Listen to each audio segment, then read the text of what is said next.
Hello everyone, this is how you make cutscenes in JJS. It's fairly simple and we know the basics of it. So what you're going to want to do is you're going to want to go into skill builder or the build mode and whatever. And you do that by going to part server, going to here, and turning on free build. So that's how you do that. You can also use M as well if you're on PC. So then what you're going to do is that you're going to want to go ahead and you're going to want, not a moveset block, but a character block. This makes it a lot more convenient to work with moves and such. So you want to scale this up so that way you know where it is. It'll be a bit easier to find.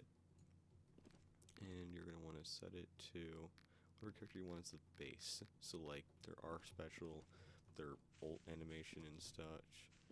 Like, if you don't want to change any of that, of course. And their M1s, too, and, like, how they act overall. So, I'm going to use Megme, because he's just the most convenient. You don't have to do input ID or anything like that. I'm going to go ahead and name this cutscene test. So, now that I have cutscene test, you're going to go ahead and go to configure. And what you're going to do is you're going to want to go ahead and go to skill. And name this cutscene, or whatever you want to name it. So I'm going to stick with 15 because I always do that from all of my news. More or less, you have to work with all of this for cutscenes. Now, I'm going to go ahead and just like give you a base as to what you can use for like a cutscene and such. It's not really like, you can make your own, it's fairly easy, but I'll just teach you like how the camera block works. So, more or less, whenever you get a camera block, it sets your camera to whatever it's attached to. In this case, it's humanoid root part. Now, it really depends on what you're trying to make. If you're trying to make like a first-person perspective like this, you know, you'd use head. If you want it to be in the torso for some reason, or the right arm, left arm, you do that. But overall, humanoid root part will probably work the best for you. So, none of this really matters for cameras. But, the way that position works is that if you set it to something like -10, it'll be behind you. And this goes by X, Y, Z, or left, right, up, down, forward, backward. So that's how you can remember X, Y, Z. In all position, it doesn't actually mean relative to your character. It means relative to the position you selected. So if you were to set 10 right here, it would go all the way inside your character perfectly. However, if you were to set it something like 20, you'd only go 10 ahead of your character because -10 plus 20 equals 10. So it's kind of an easy way to remember how to do any of this. And as for rotation, rotation's basically the same in terms of how it works, you know. But I'm gonna go and set this to -10. And I'm gonna try and get like a circle around the character. That's gonna be my goal.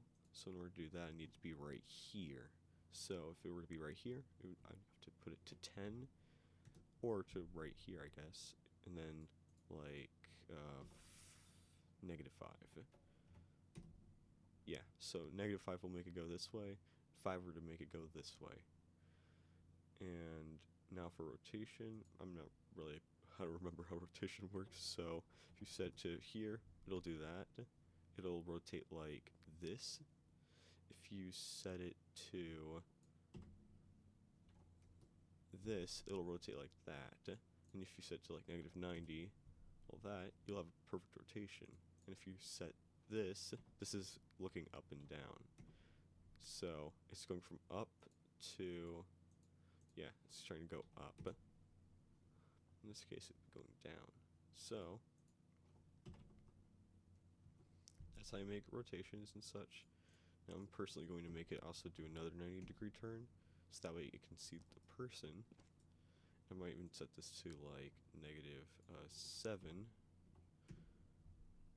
like that, and that's basically giving me my cutscene, more or less. Now you have to put in the animations yourself, and this will usually take a while.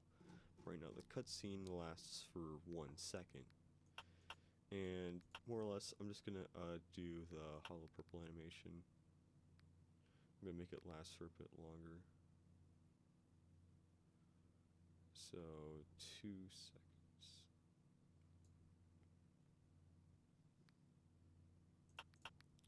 Set this to 2 seconds. And then after 2 seconds, you want to copy the animation using this button right here, and get this, and then make sure it's at the same timing as the other one, or at least near it. So I'm going to use 2.03 instead of 2.04. So now for visual, I'm going to clone the camera, and for consistency reasons, it's going to be from like right here, the angle. So the angle will be like, so there'll be no alt position or anything like that. So the position will simply be -7.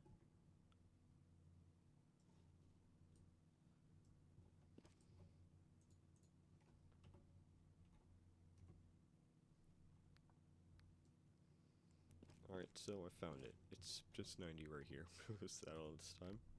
So what you want to do is if you want it to be, I'm going to personally set to like 2 right here. So 1.5. It's all about like just getting whatever you like. I might move it forward by 3 as well. Then rotate it. Rotate it 75 instead of 90. Or maybe 125.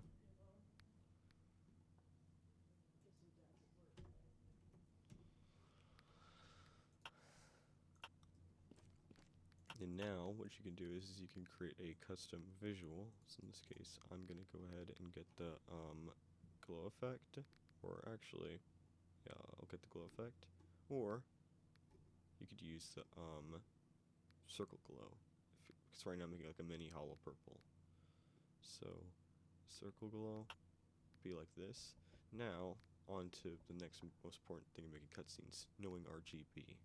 This is red, this is green, this is blue.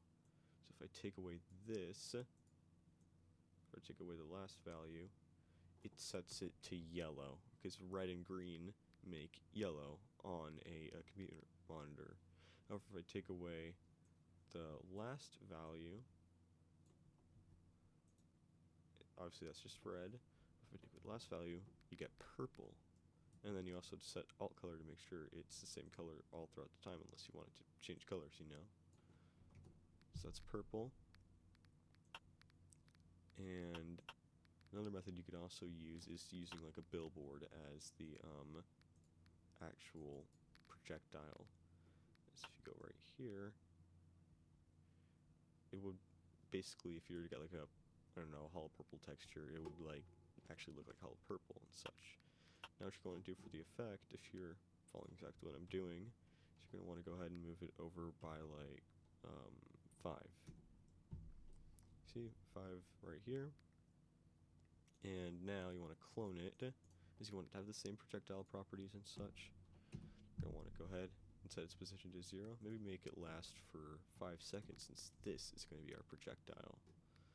And our projectile tag, I usually always make it something simple like a number, so I'm just going to do 8. So then you're going to want to put like a weight in between and set to 0.01. This is important. This is what I personally do to make sure it doesn't like glitch out or something with the animations. So you go to projectile, go to projectile tag, and you go and set it to 8. So these two are now connected. And I'm going to set the speed to 100. This is how fast it travels, kind of like miles per hour and such. And this is how long it travels for, and that current speed. So right now I've set it to 100, so it'll be fairly fast. I'll set its time to 5. So that means I'll have to set this to 5 as well. I'll probably move this animation forward a bit, just that way it looks better.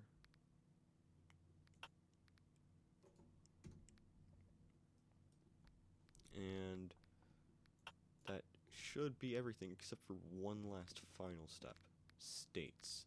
States are extremely important for making cutscenes because, first of all, you don't want to be just moving around during a cutscene, right? So, do this. Or maybe 3, because this one will also last. Yeah, it'll be 3. So, you don't want to move around, obviously, because you're still in the cutscene. And you also don't want your camera to move because even with the camera block, your character is still able to move, and it can end up doing some weird spinning. That's why I need direction lock. So, now it should be finished. So, let's go and check it out.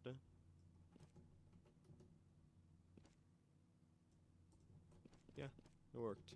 It's just that, the cutscene lasts for a little too long, so I'm gonna have to fix that real quick. But that's basically how you make a simple cutscene. Now, obviously, we're gonna need some sound effects in a bit here, because that's the fun part. So I don't think. Yeah, the camera lasts for. That's why camera lasts for a little too long. So this is what it should look like. So there you go. You see it travels as well. So that's how you make a simple cutscene. But obviously, we're gonna need sound effects now, and there are 2 ways to get sound effects, and I use both of them. So the first one that I use all the time is Reddit. Now Reddit has a ton of useful sound effects for like themes and songs and such that are JJS or JJK themed. So in this case, I'm gonna get the Hollow Purple theme, and a good way to test it to see which one it is using the boombox emote. So it's a full Hollow Purple theme. So probably needs like a snippet of that cut out. So we're gonna have to go ahead and find the song for that, which might take a bit.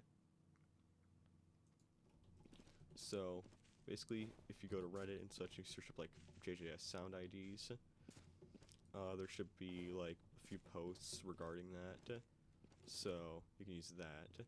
And the second method is to just use the Roblox audio library, which will take a lot of time because you have to sort through a ton of like random sound effects that you won't need for one that you might like. So I'll go ahead and I'll show you some of the process of that as well. So more or less to sort through the Roblox audio library, probably this is what I was using personally, this post. I'll link it in the description. So I'm gonna go to audio. You probably want to search up something like, I don't know, a purple shoot sound effect.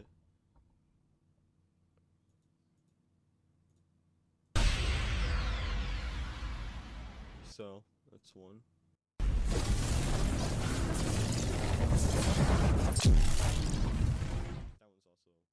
That was one that can also work, but that's like super loud, so I'm definitely gonna have to mute that. So let me find the exact place where the shoot happens. So around 3.5.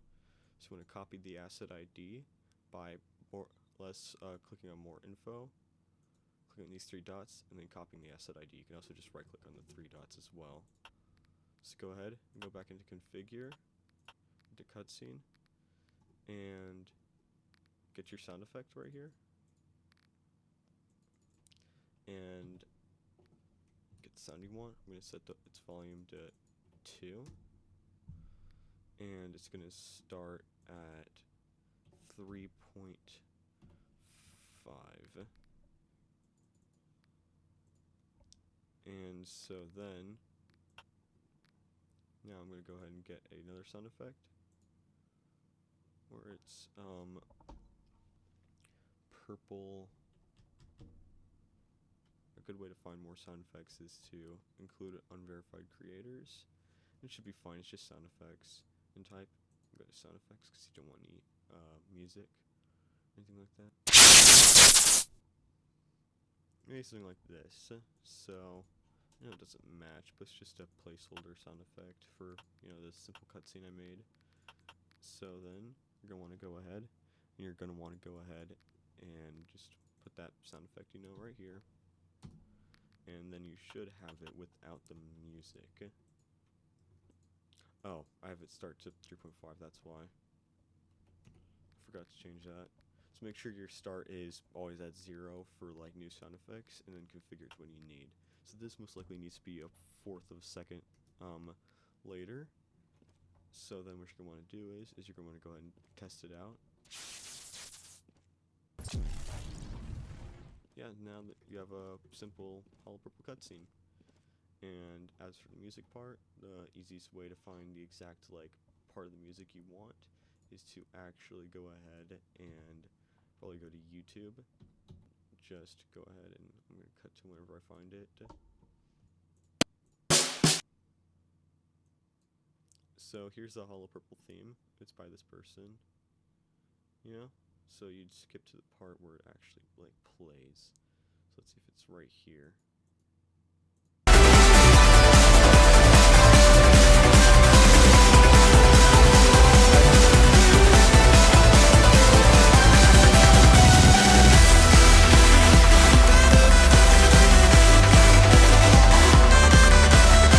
320. So 320. Or 319 really. So maybe 318. Yeah, it's 318. Okay, so 318. So because it's in, you have to put it in seconds for start time and such. So you get the sound effect that you want, and just make sure it's the same. Yes, it's the same. So the start would be 318, so that would be 198 because 3 minutes is 180 seconds, and then you have to do plus the 18 seconds, which would be 198. And because, you know, reason why I'm doing 1 second before is because, you know, I want it to actually like play perfectly. So maybe 197 actually, just to make sure. I don't know why my keyboard does this sometimes. So 197, and then now just set the volume to like 3 and check to see if it works. And 7. So now, test it real quick to make sure it doesn't last for so freaking long.